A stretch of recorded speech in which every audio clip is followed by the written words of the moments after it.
Bismillahirrahmanirrahim. İslam inancına görə Həzrət Adəm əleyhissalam Allah tərəfindən yaradılan ilk insan və bəşəriyyətin atasıdır. Eyni zamanda o, Allahın yer üzündəki ilk peyğəmbəridir. Həzrət Adəm təkcə bəşəriyyətin başlanğıc nöqtəsi deyil, həm də insanın ilahi iradə qarşısındakı imtihanının və tövbəsinin simvoludur. Quran-ı Kərimə əsasən Allah Həzrət Adəm əleyhissalamı torpaqdan yaratmış və ona öz ruhundan üfürərək canlı bir varlıq etmişdir. Bu yaradılış onun bütün məxluqlardan üstün olduğunu göstərir.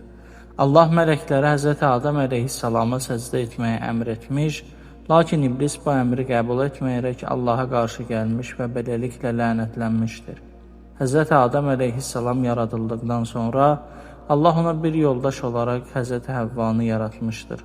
Onlar cənnətdə birgə yaşamış və Allah onlara cənnətdəki nemətlərdən istifadə etməyə icazə vermişdi.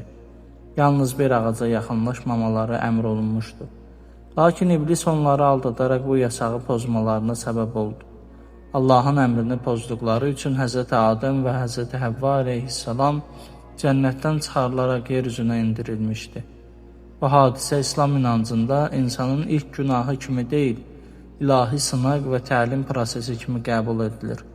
Daha sonra Həzrət Adəm əleyhissalam və Həvva tövbə etmiş və Allah onların tövbəsini qəbul etmişdir. Həzrət Adəm əleyhissalam eyni zamanda Allahın ilk peyğəmbəri olmuşdur. Ona müxtəlif adlar və biliklər öyrədilmiş, bu da onun digər məxluqlardan üstün olmasının sübutudur.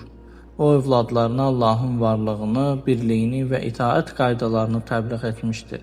Həzrət Adəmin və Həvvanın bir çox övladları olmuşdur. Onların içində ən məşhur olanları Qabil və Habildir.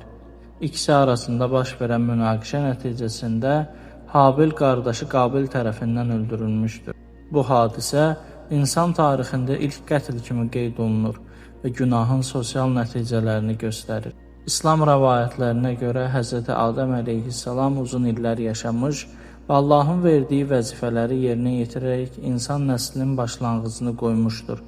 Həzrət Adəm əleyhissalamın həyatı insanın Allah qarşısında məsuliyyətini, tövbə qapısının daim açıq olduğunu və hər bir varlığın yaradılış məqsədinə uyğun yaşamasının vacibliyini xatırladır.